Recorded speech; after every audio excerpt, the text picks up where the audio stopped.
लोकसभा नेता राहुल गांधी द्वारा एक ओबीसी कार्यक्रम में प्रधानमंत्री नरेंद्र मोदी पर किए गए कटाक्ष के बारे में पूछे जाने पर भाजपा सांसद प्रवीण खंडेलवाल ने कहा, सवाल ये है कि कांग्रेस को ओबीसी मंच आयोजित करने की क्या जरूरत थी। कांग्रेस 70 साल सत्ता में रही, उन्होंने कई राज्यों पर राज किया, तब उन्हें ओबीसी समुदाय की याद नहीं आई। अब जब 11 सालों में प्रधानमंत्री मोदी के नेतृत्व में हम ओबीसी समाज को मुख्यधारा में लाने की कोशिश कर रहे हैं, ऐसे समय में राहुल गांधी और कांग्रेस के लोग इसे शोबिस कह रहे हैं, लेकिन हमारा उद्देश्य सभी को मुख्यधारा में लाना है।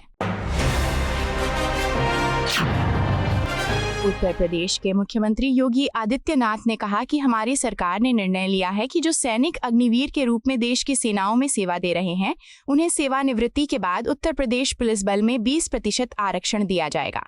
ये निर्णय हमारे वीर जवानों के सम्मान और भविष्य की सुरक्षा के लिए है। उन्होंने कहा कि आपने ऑपरेशन सिंदूर के माध्यम से भारत का पराक्रम देखा होगा, जहां हमारी सेना ने पाकिस्तान के आतंकवादी ठिकानों को महज 22 मिनट में नष्ट कर दिया। भारत एक साथ कई मोर्चों पर लड़ रहा था।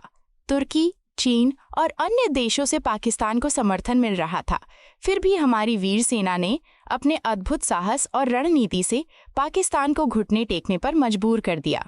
यह भारत की सैन्य शक्ति, संकल्प और आत्मबल का प्रतीक है, जो दुनिया भर में एक मिसाल बन चुका है।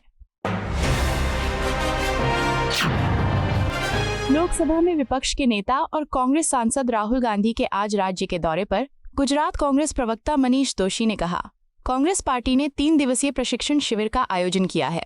इस प्रशिक्षण शिविर में जिला अध्यक्षों और शहर अध्यक्षों को प्रशिक्षित किया जाएगा। कांग्रेस पार्टी के राष्ट्रीय अध्यक्ष मल्लिकार्जुन खड़गे, जननायक और विपक्ष के नेता राहुल जी और सभी वरिष्ठ नेता इसका उद्घाटन करने के लिए यहां उपस्थित रहेंगे। 3 दिनों में प्रशिक्षित शहर और जिला अध्यक्ष अपने अपने क्षेत्रों में जाकर वहां की तालुका समितियों को मजबूत करेंगे। राहुल जी इस बात के लिए पूरी तरह प्रतिबद्ध है कि कांग्रेस अपनी विचारधारा के प्रति प्रतिबद्ध होकर और संगठन को मजबूत करते हुए जनता के अधिकारों के लिए लड़े। केरल भाजपा अध्यक्ष राजीव चंद्रशेखर ने कांग्रेस नेता उदित राज के बयान पर तीखी प्रतिक्रिया देते हुए कहा, राहुल गांधी को पहले देश के लिए कुछ करना चाहिए। उन्होंने आज तक एक दिन भी ईमानदारी से कोई काम नहीं किया है। वो केवल करदाताओं के पैसे पर जीवन बिता रहे हैं, बड़े बंगले में रहते हैं और आराम की राजनीति कर रहे हैं। उन्हें पहले देश के लिए योगदान देना चाहिए, देश और उसके लोगों के बारे में सकारात्मक बोलना चाहिए। जब वो कुछ सार्थक करेंगे, तभी जनता तय करेगी कि वो किस दर्जे के नेता हैं। अम्बेडकर बनने की बात तो दूर है। कारगिल विजय दिवस पर मध्य प्रदेश के मुख्यमंत्री मोहन यादव ने कहा, कारगिल विजय दिवस एक महत्वपूर्ण दिन है जो भारतीय सशस्त्र बलों की वीरता को दर्शाता है। तत्कालीन प्रधानमंत्री स्वर्गीय अटल बिहारी वाजपेयी के नेतृत्व में भारतीय सशस्त्र बलों ने पाकिस्तान को हराया था। 60 दिनों तक लड़ा गया वो युद्ध आज भी हमारे जहन में ताज़ा है। हमारे जवानों ने उन पाकिस्तानी सैनिकों का मुकाबला किया जिन्हें पहाड़ों से युद्ध लड़ने का फायदा मिला था। हम ईश्वर से प्रार्थना करते हैं कि ऐसी स्थिति फिर कभी न आए, लेकिन साथ ही हमारे सशस्त्र बल ऐसी किसी भी स्थिति से निपटने में सक्षम है। कांग्रेस सांसद सुखदेव भगत ने केंद्रीय मंत्री धर्मेंद्र प्रधान के बयान पर प्रतिक्रिया देते हुए कहा, प्रधानमंत्री नरेंद्र मोदी कानूनी तौर पर भले ही ओबीसी हों, लेकिन जन्म से वो ओबीसी नहीं हैं। जब वे मुख्यमंत्री बने और ओबीसी सूची के विस्तार की बात हुई, तब अपनी जाति को उसमें शामिल कराया। यह सामाजिक न्याय नहीं बल्कि राजनीतिक सुविधा थी। उन्होंने कहा, एक कहावत है, सौतेली माँ सगी माँ जैसा प्रेम नहीं कर सकती। ठीक वैसे ही प्रधानमंत्री का ओबीसी प्रेम भी दिखावटी है, वास्तविक नहीं। असली ओबीसी समाज को अब इस बात को समझना होगा और अपने अधिकारों के लिए जागरूक होना होगा। दिल्ली में पुराने वाहनों पर प्रतिबंध लगाने के लिए सुप्रीम कोर्ट में दिल्ली सरकार की जनहित याचिका पर दिल्ली के पर्यावरण मंत्री मनजिंदर सिंह सिरसा ने कहा, सोमवार को सुनवाई है। दिल्ली में बहुत सारी ऐसी गाड़ियां हैं जिनकी उम्र ज़्यादा है लेकिन उनका प्रदूषण स्तर बहुत कम है क्योंकि वो चली कम है। बहुत सारी नई गाड़ियां भी हैं जिनकी उम्र कम है लेकिन चली ज़्यादा है। हमारा मानना है कि प्रदूषण का पैमाना गाड़ी की उम्र से नहीं बल्कि चलने से तय होना चाहिए।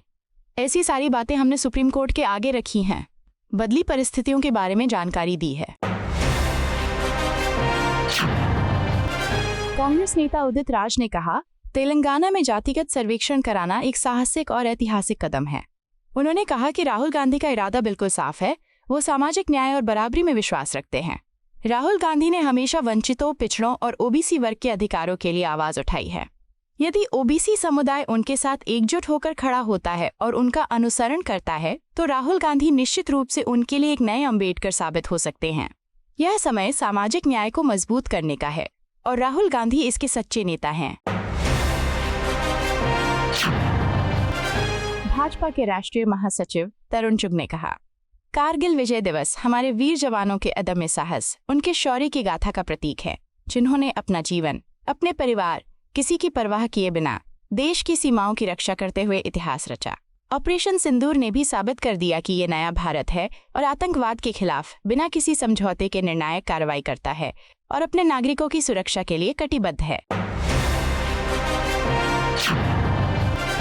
जेडीयू नेता के सी त्यागी ने बिहार में एसआईआर को लेकर विपक्ष की आलोचनाओं पर प्रतिक्रिया देते हुए कहा कि चुनाव आयोग के अनुसार 99.8% मतदाताओं का पंजीकरण पूरा हो चुका है।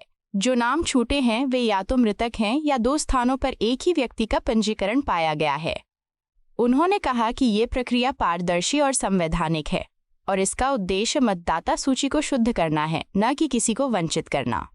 त्यागी ने विपक्ष से अपील की कि वे भ्रम फैलाने के बजाय सकारात्मक दृष्टिकोण अपनाएं और लोकतंत्र की मजबूती के लिए चुनाव आयोग के साथ सहयोग करें। उन्होंने कहा कि हर मतदाता का नाम सूची में रहे, इसके लिए सभी राजनीतिक दलों को एकजुट होकर काम करना चाहिए। ये समय राजनीति करने का नहीं, बल्कि लोकतंत्र को मजबूत करने का है। केंद्रीय मंत्री शिवराज सिंह चौहान ने कहा, कांग्रेस तो कारगिल विजय दिवस पर भी सवाल उठाती है। 2004 से लेकर 2009 तक जब यूपीए की सरकार थी तो कारगिल विजय दिवस मनाया ही नहीं गया। कांग्रेस के एक सांसद ने कहा था कि हम क्यों मनाएं, वो युद्ध तो एनडीए की सरकार में लड़ा गया। क्या देश जब कोई युद्ध करता है तो किसी सरकार के लिए करता है? क्या इस तरह के प्रश्न खड़े करना देशभक्ति है? ऑपरेशन सिंदूर पर भी सवाल खड़े करने का पाप कांग्रेस कर रही है। ये प्रधानमंत्री का विरोध करते करते देश का विरोध करने लगे। वो पाकिस्तान की भाषा बोलते हैं, लेकिन हम अपने सैनिकों के शौर्य के सामने नतमस्तक हैं। राजस्थान के झालावाड़ में स्कूल की छत गिरने की घटना पर कांग्रेस नेता सचिन पायलट ने कहा, कल की घटना बहुत ही दर्दनाक है। मासूम बच्चों पर पड़ते हुए छत गिर जाए और 7 की मृत्यु हो जाए, ये पूरी तरह से लापरवाही के कारण हुआ है। जांच कर दोषियों पर कार्रवाई की जानी चाहिए। मुझे खेद है कि वहां के शिक्षा मंत्री पिछली कांग्रेस सरकार की बात कर हैं। 1.5 साल से आपकी सरकार है, डबल इंजन आपके पास है, पूरा साधन है, फिर भी आप लोगों ने लापरवाही की। शिकायत के बावजूद सही समय पर कदम नहीं उठाए गए। वहां की सरकार को निर्णायक कदम उठाना चाहिए। आपको यह वीडियो पसंद आया हो तो इसे लाइक करें, हमारे चैनल को सब्सक्राइब करें।